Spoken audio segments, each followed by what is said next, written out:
Magdamag na bukas ang Loyola Memorial Park sa Sucat, Parañaque ngayong Undas 2025. Kaya naasahan ngayong gabi, dudumog ang mga dadalaw sa puntod ng kanilang yumao.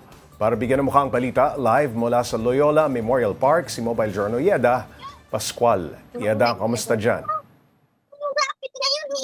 Pops J, as early as 7 a.m., ayan, nandito na nga ako sa Loyola Memorial Park upang tingnan yung sitwasyon dito. At kaninang umaga, kakaunti pa lang yung mga tao, ano. Pero as of 4:30 p.m., nagtanong tayo sa pamunuan ng sementeryo at nasa mahigit 5,000 na yung bumisita sa mga mahal sa buhay dito nga sa Memorial Park sa Parañaque. At kung makapansin sa Pops J sa aking likuran ay pwede na mag-set up dahil pwede nga mag-overnight dito sa Loyola Memorial Park at i-walk through natin sa paligid. Okay. Ayan. Sa aking likuran, marami ng mga family na naka-set up na at kanina may naabutan nga akong isang pamilya na katatapos lang na magsalo-salo. Puntahan natin sila. Okay. Hello po, magandang hapon. Sir, napansin ko kayo dito kanina na nagsasalo-salo. Kayo po ba ay mag-overnight po ba dito? Opo. Okay. Ilan po tayo? Gaano tayo karami? Ilan ba tayo?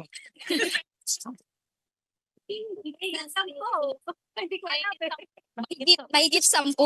Taga saan pa po kayo? Actually, ako po, taga-Liti po ako. Kumbaga, sa Liti. Tugatong Malabon. Maayo pa po kayo dito. Taon-taon niyo po ba itong ginagawa? Taon-taon, oo. Okay. Ano po yung mga dala natin ngayon? Kasi napakarami nilang gamit at may mga tent sila. Yung pangaraniwan, yung isa, mapansit. Yan, ang puto. Oo. Ayan, okay. Sige. Pops J, bukod kasi sa pwedeng mag-overnight, pwede din na magdala ng mga pwede ring magdala ng mga pets dito sa Loyola Memorial Park at pinapayagan nga yan ng pamunuan. Pero pakiusap nga lang nila sa mga pupunta ay siguraduhin na magiging responsible pet owners at dapat nakalish at naka-diapers yung inyong mga alaga at syempre matutong linisin din yung kanilang mga kalat at yung kanilang mga dumi.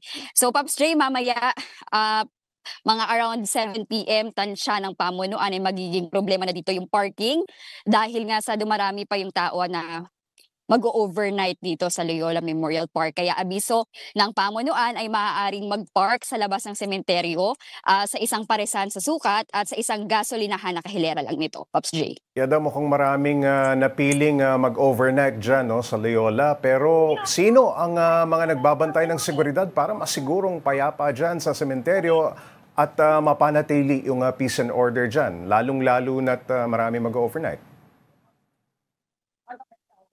Yes, tama ka dyan, Pops Ray. Actually, sa entrance pa lang nitong Loyola Memorial Park, meron ng mga mahapansin ng mga kapulisan, Bureau of Fire Protection, nandiyan ang TPMO, Traffic and Parking Management Office, ang CENRO o City Environment and Natural Resources Office.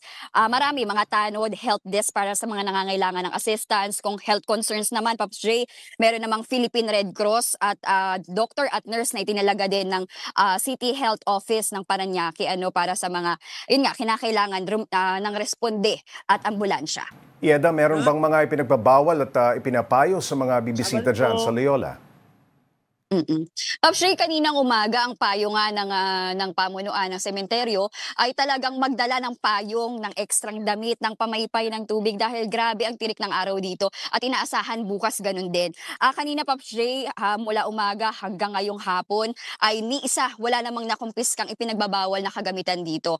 Sabi din ng mga kapulisan, hindi yan problema dito sa Loyola Memorial Park even ng mga nakaraang taon pa. Ang tanging problema lang daw talaga dito, parking space. Alright, maraming salamat, Mobile Journal Yeda Pascual.